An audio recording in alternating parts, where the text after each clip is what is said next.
En el nombre del Padre, y del Hijo, y del Espíritu Santo. Amén. Dios Todopoderoso y Eterno, concédenos ser tierra fértil para que puedas sembrar tu palabra. Que podamos nosotros recibir, Señor, tu palabra, tu gracia, y podamos producir frutos abundantes, 30, el 60 y el 100 por uno. Ayúdenos a que en esta meditación, perdonados nuestros pecados de los cuales estamos profundamente arrepentidos, podamos nosotros meditar en tu palabra y comprender tu voluntad, y sobre todo tener las disposiciones para poder seguirte con toda firmeza. Gloria al Padre, y al Hijo, y al Espíritu Santo, como era en el principio, ahora y siempre, y por los siglos de los siglos. Muy bien, amigos, vamos a hacer la lección divina del texto del Evangelio que se encuentra en el Evangelista San Mateo, capítulo 13, versículos 1 al 23. Es la muy conocida parábola del sembrador. Empezamos con la lección o lectura del texto. En aquel día, Jesús salió de casa y se sentó a la orilla del mar, y se reunieron junto a él muchedumbres tan numerosas que hubo de entrar en una barca y sentarse, mientras que toda la gente se colocaba sobre la ribera. Y les habló muchas cosas en parábolas, diciendo: He aquí que el sembrador salió a sembrar. Y al sembrar, unas semillas cayeron a lo largo del camino, y los pájaros vinieron y las comieron. Otras cayeron en lugares pedregosos, donde no tenían mucha tierra, y brotaron enseguida por no estar hondas en la tierra. Y cuando el sol se levantó, se abrasaron, y no teniendo raíz, se secaron. Otras cayeron entre abrojos o espinos, y los abrojos, creciendo, las ahogaron. Otras cayeron sobre tierra buena, y dieron fruto, una 100, otra 60, otra 30. Quien tenga oídos, oiga. Aproximáronse sus discípulos y le dijeron: ¿Por qué les hablas en parábolas? Respondióles y dijo: A vosotros es dado conocer los misterios del reino de los cielos, pero no a ellos. Porque a quien tiene se le dará y tendrá abundancia, y al que no tiene, aun lo que tiene le será quitado. Por eso les habló en parábolas, porque viendo no ven, y oyendo no oyen ni comprenden. Para ellos se cumple esa profecía de Isaías: Oiréis, pero no comprenderéis, veréis y no conoceréis. Porque el corazón de este pueblo se ha endurecido, y sus oídos oyen mal, y cierran los ojos, de miedo que vean con sus ojos, y oigan con sus oídos, y comprendan con su corazón, y se conviertan, y yo los sane. Pero vosotros, felices de vuestros ojos porque ven, vuestros oídos porque oyen. En verdad os digo, muchos profetas y justos desearon ver lo que vosotros veis y no lo vieron, oír lo que vosotros oís y no lo oyeron. Escuchad pues vosotros la parábola del sembrador. Sucede a todo el que oye la palabra del reino y no la comprende, que viene el maligno y arrebata lo que ha sido sembrado en su corazón. Este es el sembrado a lo largo del camino. El sembrado en pedregales, este es el hombre que oyendo la palabra enseguida la recibe con alegría, pero no teniendo raíz en sí mismo, es de corta duración. Y cuando llega la tribulación o la persecución por causa de la palabra, al punto se escandaliza. El sembrado entre los abrojos, este es el hombre que oye la palabra, pero la preocupación de este siglo y el engaño de las riquezas sofocan la palabra, y ella queda sin fruto. Pero el sembrado en tierra buena, este es el hombre que oye la palabra y la comprende. Él sí que fructifica y produce ya 100, ya 60, ya 30. Palabra del Señor. Gloria a ti, Señor Jesús.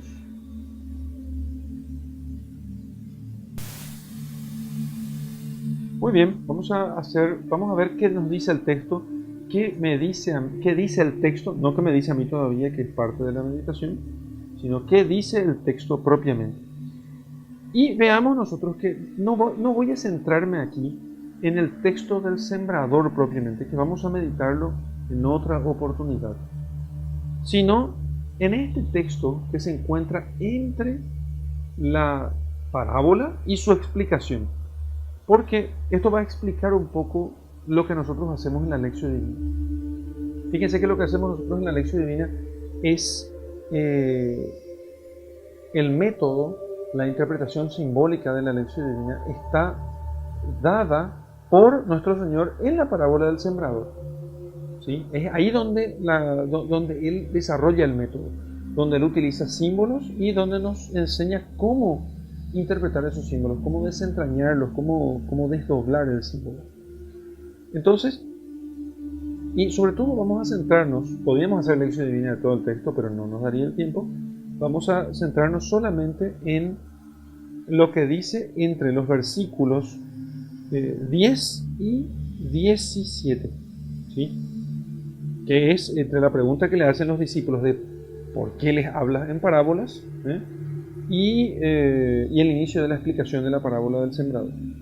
Y por supuesto vamos a tratar de saltar un poco a la parábola y a su explicación para entender a qué se está refiriendo el Señor. Aproximáronse sus discípulos y le dijeron: ¿por qué les hablas en parábolas si no te entienden? ¿Sí? ¿Qué son las parábolas? Las parábolas son un modo muy típico de la literatura oriental, con la cual se utilizan ciertos ejemplos de la vida,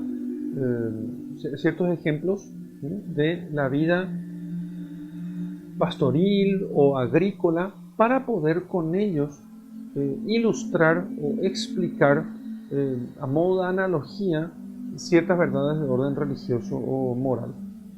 ¿Cuál es la diferencia con una metáfora? Bueno, hay una diferencia con una metáfora.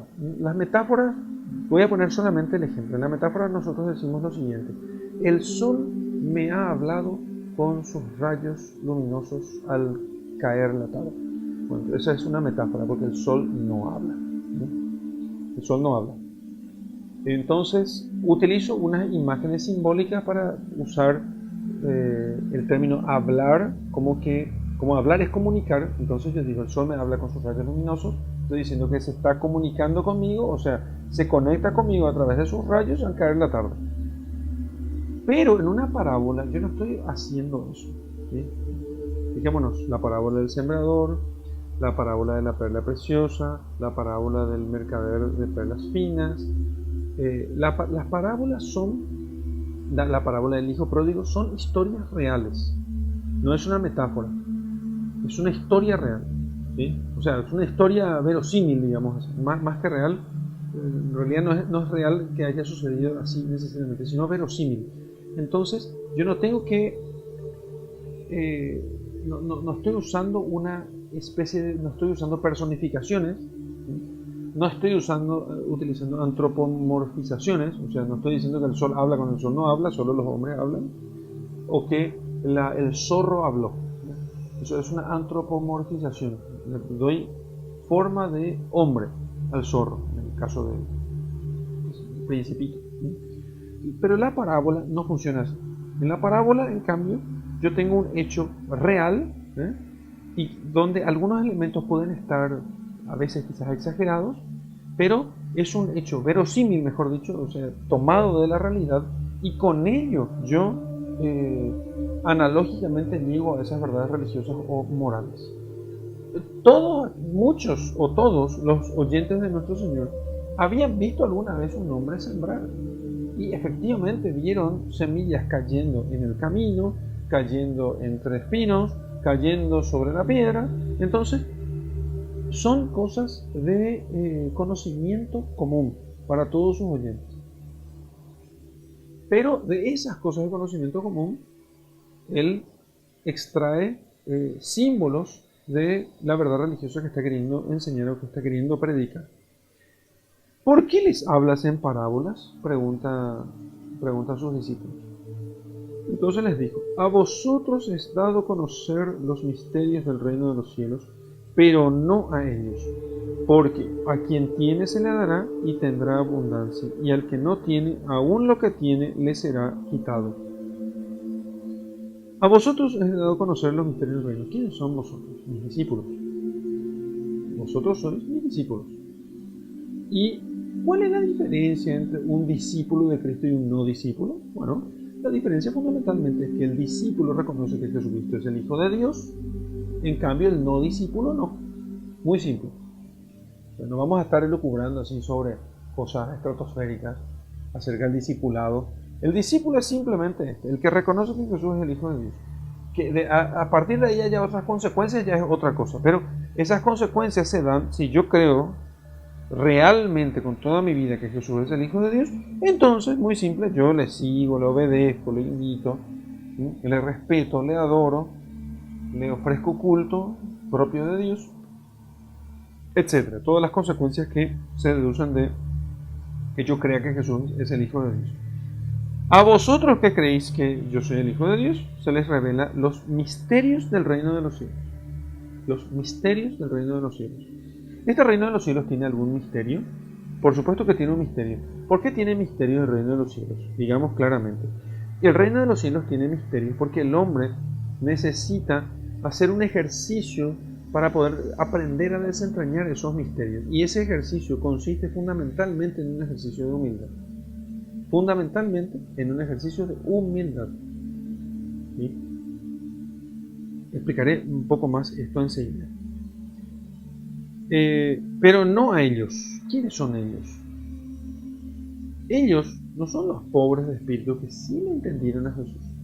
Ellos son aquellos que ya no estaban esperando al Mesías, que ya no estaban esperando al Señor, que estaban queriendo simplemente que Israel más o menos se acomode con el mundo, que en ese momento consistía en acomodarse con el Imperio Romano y con los invasores, y acomodarse más o menos con lo que en todo el mundo se hacía, porque ¿qué sucedía? Todo el mundo estaba en paz bajo el dominio de Roma. Entonces, lo políticamente correcto para la gente del tiempo de nuestro Señor era que nosotros cooperásemos simplemente con los romanos y ya está, y respetásemos la autoridad del emperador romano. Punto, ya está. Eso era lo políticamente correcto. Entonces, aquellos que ya no esperaban al Mesías y la liberación que traería el Mesías sobre Israel, o que entendían esa liberación de un modo erróneo, como los celotes, por ejemplo, que eran guerrilleros y pretendían que el Mesías tendría que ser un liberador político y militar, tampoco entendían. Entonces, a ustedes sí, los que creen que yo soy el Hijo de Dios, sí, a ellos no, porque ellos no creen que Jesús es el Hijo de Dios. Y este es un tema muy importante. El reconocimiento de la divinidad de nuestro Señor es el tema más importante. No es un tema menor, es el tema más importante. Entonces, porque quien tiene se le dará y tendrá en abundancia, y el que no tiene, aún lo que tiene le será quitado. Palabra misteriosa, pero a los discípulos de Jesús se les revela el misterio de estas palabras. El que tiene se le dará, y al que no tiene, aún lo que tiene le será quitado. Entonces, porque la gracia crece en nosotros día a día. En cambio, el que no tiene la gracia pierde todo, porque la gracia es la que nos permite a nosotros tener. Entonces, ¿y qué es la gracia en la parábola del sembrador? Bueno, en la parábola del sembrador la gracia consiste fundamentalmente en esto. La gracia es la fertilidad de la tierra, ¿sí? La semilla que cae entre abrojos, entre espinos, la semilla que cae entre las rocas, la semilla que cae en el camino, donde la tierra es dura.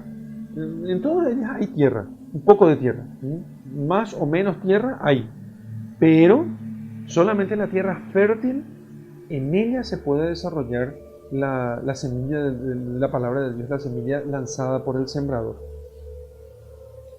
Bien, entonces, a aquel que no tiene la gracia, aquel que no tiene el corazón ablandado por la gracia, se le quitará todo aún lo que tiene. ¿Qué es lo que tenía? Y lo que tenía era la semilla.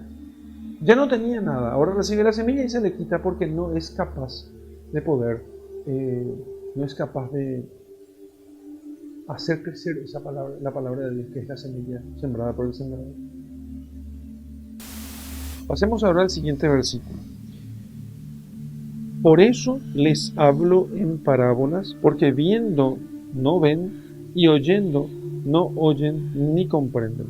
Para ellos se cumple esa profecía de Isaías que dice: oiréis, pero no comprenderéis, veréis y no conoceréis, porque el corazón de este pueblo se ha endurecido y sus oídos oyen mal y cierran los ojos, de miedo que ven con sus ojos y oigan con sus oídos y comprendan con su corazón y se conviertan y yo los sane.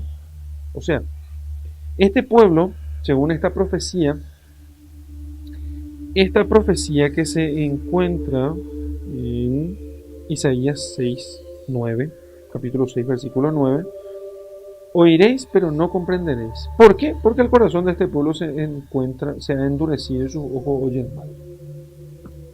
Bien, ¿cómo pasó esto con Israel? Esto de que se endureció su corazón. Bien, voy a ensayar una respuesta. No soy especialista en la vida de Israel, ¿sí? Pero para digamos, lo hago como un devoto lector de las Sagradas Escrituras. Un devoto lector de las Sagradas Escrituras. Habiendo leído numerosas veces las Escrituras, creo que puedo atinar a saber cuál es la respuesta de por qué el corazón de este pueblo se ha endurecido delante del Señor. Entonces, sería muy fácil para nosotros pensar que simplemente este pueblo se alejó de Dios por el pecado. Se alejó de Dios por el pecado. Pero no es esa la respuesta exacta, digamos así. Sí, se alejó de Dios por el pecado, pero la pregunta es, ¿cuál pecado? O sea, ¿dónde se encuentra aquí el pecado? ¿Por qué si escuchan parábolas ellos no las entienden?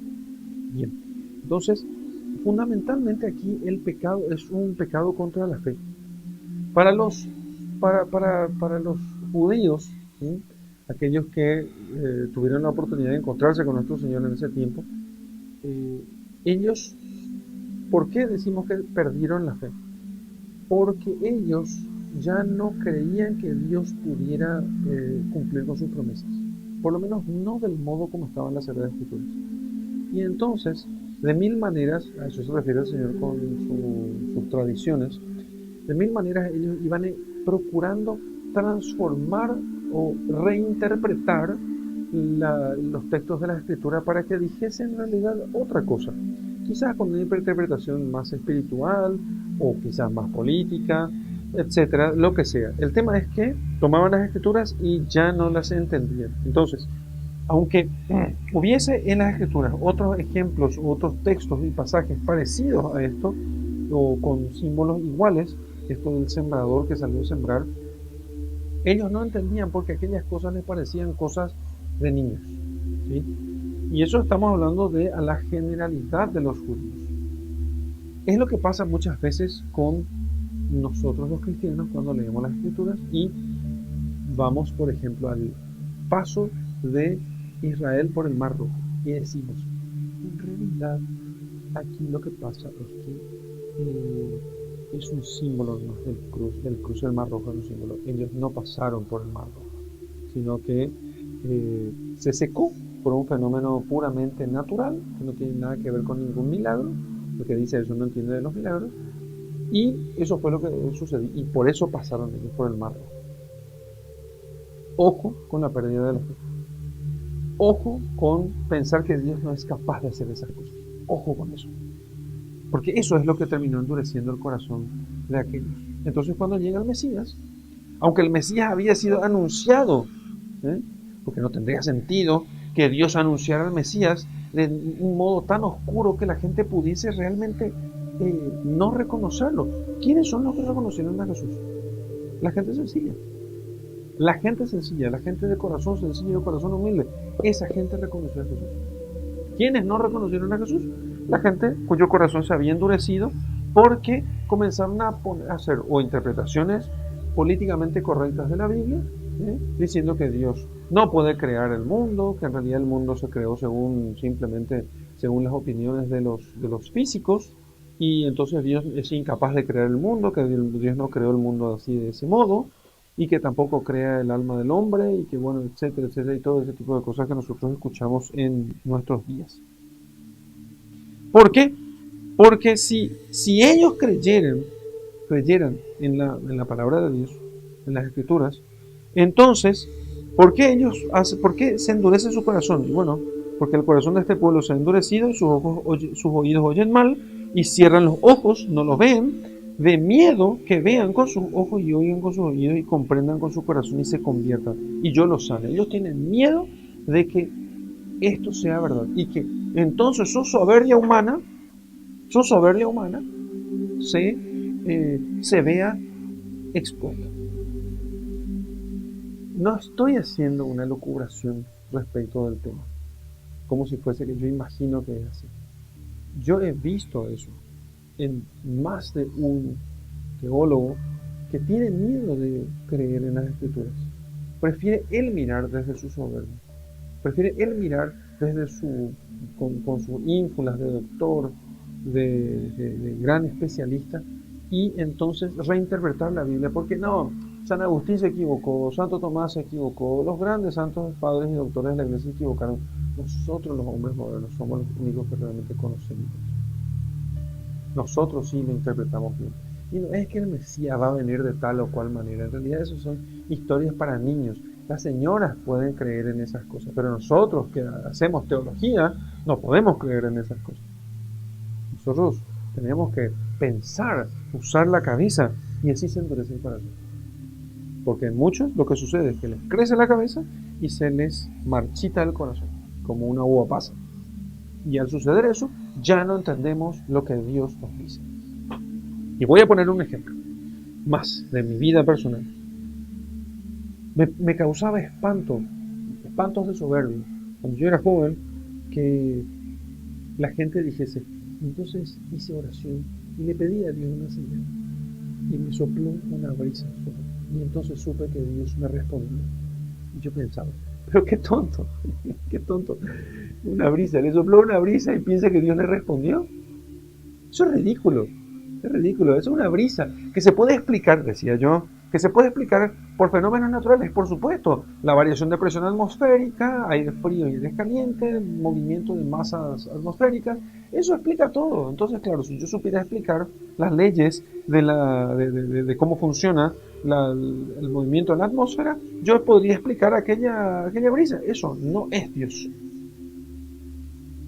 Así de soberbio era. Y así piensan muchos.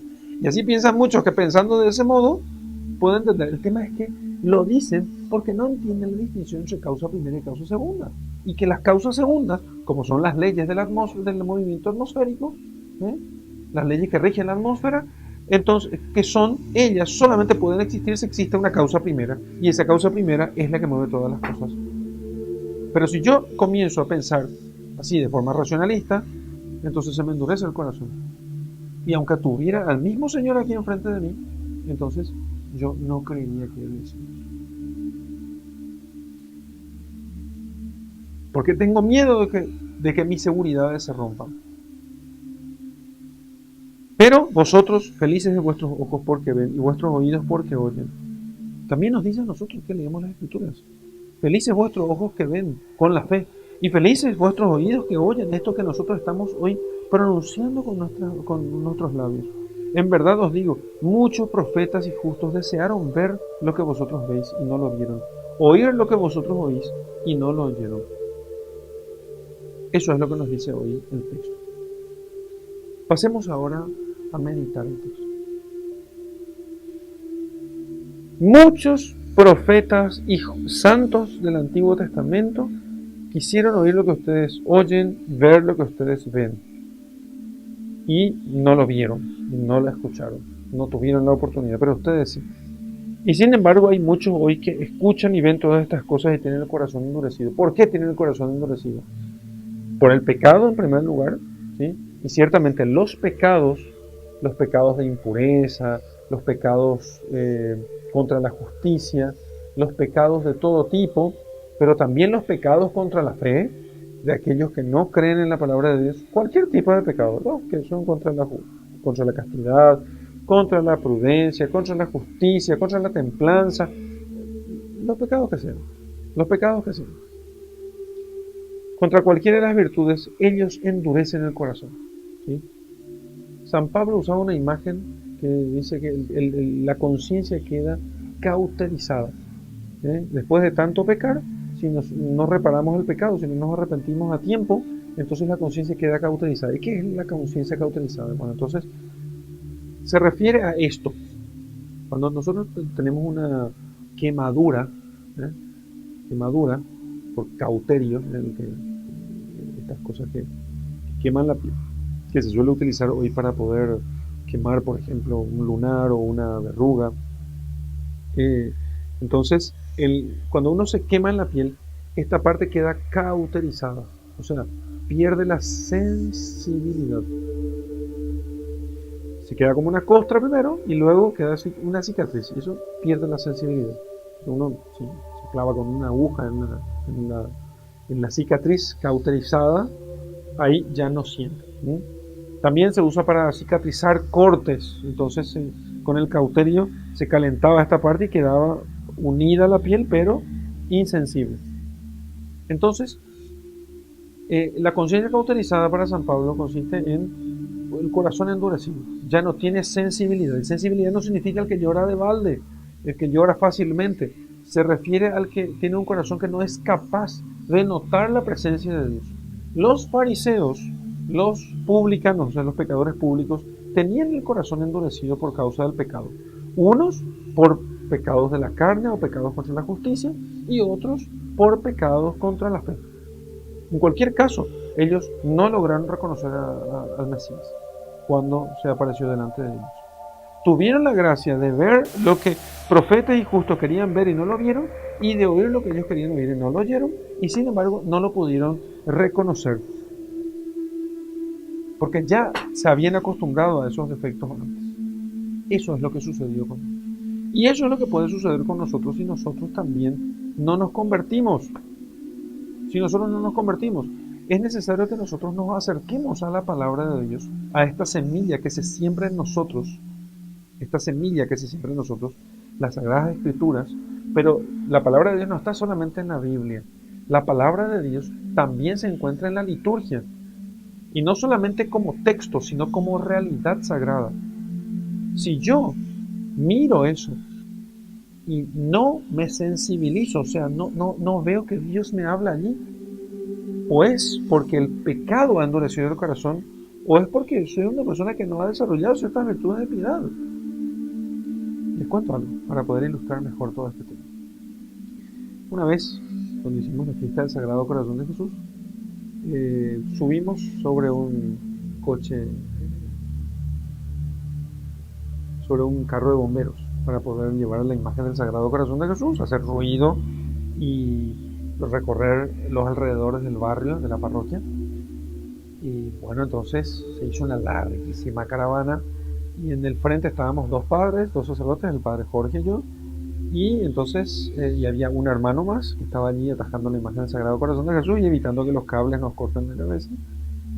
Y entonces pasábamos y íbamos arrojando agua bendita a la gente y bendiciendo. El padre Jorge aspergía con agua bendita a la gente y yo les daba la bendición. Y mucha gente, gracias a Dios, para consuelo nuestro, se arrodillaba, se inclinaba, hacía la señal de la cruz, nos saludaba con las manos, y había gente absolutamente indiferente. Algunos medio que no nos hacían caso, pero cuando les saludábamos con las manos, nos saludaban, quizás evangélicos. Pero había gente que absolutamente nada, nos miraba completamente indiferente, con los brazos cruzados, y como si fuese que estaba pasando, como que no estuviera pasando absolutamente nada, o como si fuese una caravana de coches sin ninguna diferencia, que nos fuese realmente que no estuvieran los sacerdotes dando la bendición, nada, ninguna reacción, nada, absolutamente nada. Esa gente es la que tiene el corazón endurecido. Porque a muchos se le puede acusar a la gente de la iglesia de que son malos, que no son buenos. Los fariseos generalmente hacen eso, ¿eh? Gente con conciencia farisaica dice, no, estos son malos, yo por eso no me quiero ir a la iglesia, porque en la iglesia hay solamente gente mala. ¿En serio? ¿En serio? Santísima Virgen María, ¿me estás diciendo eso? O sea, ¿en serio me estás diciendo, Beata Teresa de Calcuta, que no te vas allá, estás canonizado o canonizada ya para no irte a la iglesia porque allí hay gente mala? Fariseo, un fariseo, eso es. Pero podrán tener todos los defectos del mundo, y es cierto que hay mucha gente con muchos defectos, pero también hay gente muy santa, y esa gente que es muy santa está en la iglesia, no está afuera, ¿eh? Está en la iglesia, no está afuera, ahí en la iglesia también, gracias a Dios hay gente mala, porque si no, ¿dónde entraríamos los malos? Entramos en algún lugar. Pero hay gente que no se acerca a la iglesia y se le va endureciendo el corazón.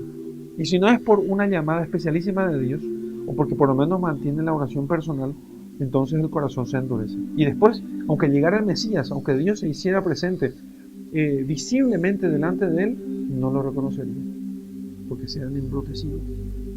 Se han embrutecido. ¿Y qué es un bruto? Un bruto es un animal. ¿Eh? Y un animal, el bruto es el insensible que no logra distinguir una cosa de la otra, no logra distinguir el valor de las cosas. Es como una vaca delante de la cual pasa un tren. Nunca viene una vaca delante de la cual pasa un tren. Bueno, están las vacas rumiando, pasa un tren, ni se inmuta. Está mirando a la velocidad del tren para nada, sino solamente mastica y está mirando hacia un solo lugar, o sea, hacia ningún lugar. Porque no logra distinguir la presencia del tren, simplemente sigue masticando. Entonces, el corazón de esta gente, de nuestro tiempo, delante de la belleza de las catedrales, de la belleza de la liturgia, de la sinfonía de los cantos, de la melodía de los cantos, mejor dicho, está con el corazón endurecido. Y nosotros tenemos el corazón en cierto modo endurecido en la medida en que nosotros también no podemos notar la presencia de Dios. Un santo, una persona de vida mística, le bastaría una estampa bendecida para elevarse automáticamente, o sea, inmediatamente elevarse a la contemplación de Dios. A nosotros una estampa no nos hace mucha diferencia, porque tenemos el corazón medio endurecido. A los santos basta una estampa bendecida, basta una imagen de la Virgen para que se eleven. Eso se llama sensibilidad del corazón. Cuanto menos sensibilidad tenemos, más intensidad necesitamos. ¿Eh? Más intensidad necesitamos. Cristo predica, la gente no le entiende. No entiende a qué se refiere. Quiere que le hable concretamente, como aquellos fariseos que iban y le decían, dinos, ¿por qué nos tienes en vilo? ¿Por qué nos tienes en la duda? Decinos si sos el Mesías. Sí, lo soy. Blasfemo. ¿Por qué nos tienes en duda, Señor? Aparece ya. Aparece Dios. No queremos. Estamos bien, Señor. Aparece un milagro. No, en realidad no sabemos si es milagro. Pues ya no soy milagro. Yo voy a decir qué milagro tiene que hacer Dios. ¿Quién soy yo? Se nos endurece el corazón. Y es justamente lo que sucede con los condenados. El condenado que está en el infierno está con el corazón endurecido. ¿Por qué Dios tendría que tener a una persona sufriendo por toda la eternidad? Es que el corazón está endurecido. No hay nada. Por eso tenemos que pedir a Dios que nos ablande el corazón con el fuego de su gracia, el fuego de su Espíritu Santo que ha venido a santificar. Tenemos que pedir con mucha insistencia que no se nos endurezca el corazón, sino que nosotros mantengamos la fe y que crezca en nosotros la sensibilidad con la presencia de Dios día tras día. Día tras día. Porque solamente así podremos nosotros notar su presencia. En la Eucaristía, en los sacramentos, en el sacerdote, en las iglesias, en las imágenes sagradas, en el pobre. No vayan a pensar ustedes que para notar que está en el pobre, yo no necesito tener un corazón sensible a la gracia. Porque si no, hay mucha gente que ayuda mucho a los pobres, muchas organizaciones de beneficencia que ayudan mucho a los pobres, y en realidad no tiene el corazón endurecido para Dios. ¿Qué ven allí? Filantropía. Lo que ven es filantropía. sentirse bien consigo mismo y con sus conciencias, pero no ven a Dios y no sirven a Dios y no sirve para alcanzar la vida eterna, apenas para aparecer en televisión, apenas para tener likes de Facebook. Para eso sirve, pero no para reconocer que Jesús es el Hijo de Dios. No es lo mismo un mega filántropo, que es como uno de estos magnates que tienen mucho dinero, que hace obras de caridad, que la Madre Teresa de Calcuta. Porque ella servía a Jesucristo. Y ella reconocía que Jesucristo era el Hijo de Dios y que al servir a los pobres estaba sirviendo a Jesucristo. Esto es una cosa totalmente distinta. Es muy diferente de eso de lo que hacen los filántropos. Gente que tiene ONGs de beneficencia, que pululan por todas partes, que hay en todas partes. Pero eso no es reconocer a Jesucristo como Hijo de Dios. Y también el corazón de estos hombres y mujeres está endurecido. Porque el cielo y la tierra pasará. Y porque de nada sirve salvar la vida si terminamos perdiendo, salvar el cuerpo si perdemos el alma. ¿De qué le sirve al hombre ganar el mundo entero si pierde su alma? A vosotros es dado a conocer. Y me alegra que me acompañes en esta lección divina. Me alegra que me acompañes, porque entonces podés hacer el esfuerzo conmigo y que podamos ir haciendo juntos para que nosotros podamos pedir a Dios que cada día hablan de nosotros nuestro corazón, para que nosotros podamos entender las Escrituras y nos digan, y lloremos y derramemos lágrimas sobre la palabra de Dios. Y que no pase una lectura de la palabra de Dios, no pase desapercibida delante de nuestros oídos, delante de nuestros ojos, en los ojos de la fe. Quiero terminar una cosa que solía decir un padre, un sacerdote muy querido para mí, que es el padre Aguirre, un salesiano que hizo mucho bien en nuestra comunidad y que nos ayudó a crecer muchísimo en un momento en que nos predicó varias veces ejercicios espirituales y nos dijo una cosa que nos caló profundamente en el corazón a todos los hermanos que hicimos ejercicios espirituales con él. Nos dijo lo siguiente: nosotros solemos poner, y está muy bien, ponemos la patena debajo de la boca de los fieles que comulgan para que no se nos pierda ni una partícula, porque Cristo está todo entero, cuerpo, sangre, alma y divinidad en cada partícula. Pero ¿por qué no ponemos y está muy bien eso, pero deberíamos poner el mismo cuidado para la palabra de Dios que se lee en la iglesia?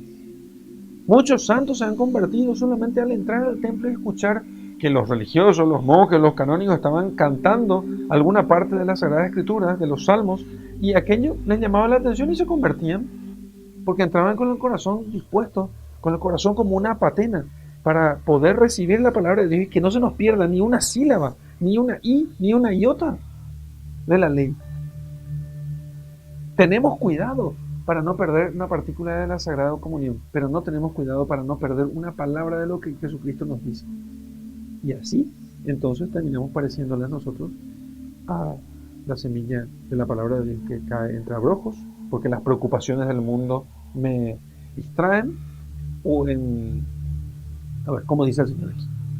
Entonces, el que oye la palabra del reino y no la comprende, que viene el maligno y arrebata lo que ha sido sembrado en su corazón. Este es el sembrado a lo largo del camino. Aquel que se deja arrebatar la palabra de Dios por el maligno, por el demonio, ¿sí?, que estaba simbolizado por las aves.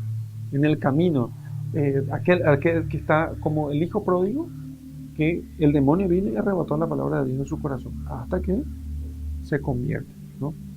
El sembrado entre pedregales, este es el hombre que oye la palabra de Dios y enseguida la recibe con alegría, pero no tiene raíz.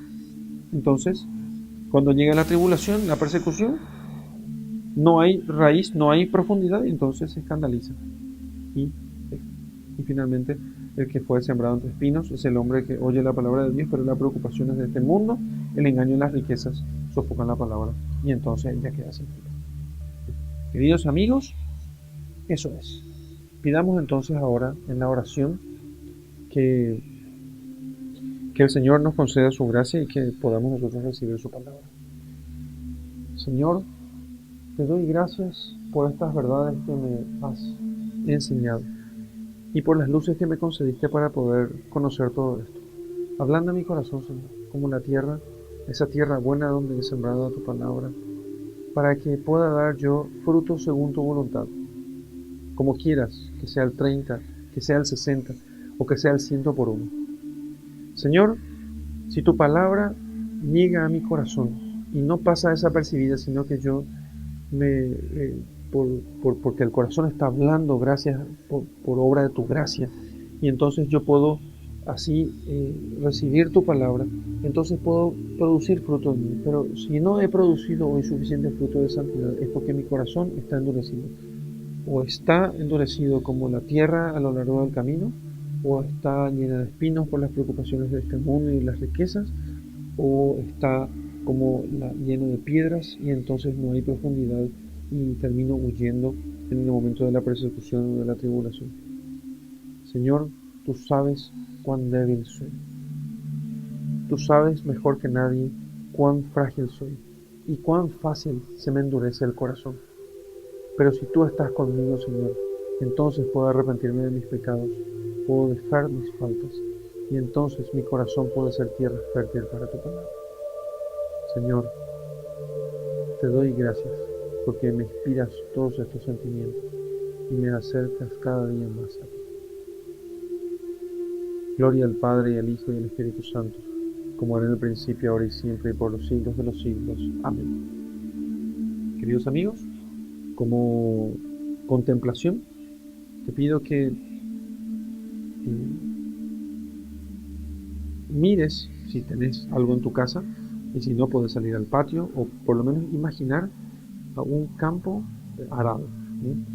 Y entonces contemples esa tierra arada, tierra preparada para poder recibir la semilla, y la mires fijamente. Puedes mirar una maceta con tierra, pero quiero que mires la tierra, ¿sí? Y que pidas, al contemplar, pidas al Señor insistentemente que ablande tu corazón para que cuando Él siembre la semilla, cuando escuches la palabra de Dios, seas capaz de recibirla. Y que el Señor te bendiga en el nombre del Padre, del Hijo y del Espíritu Santo.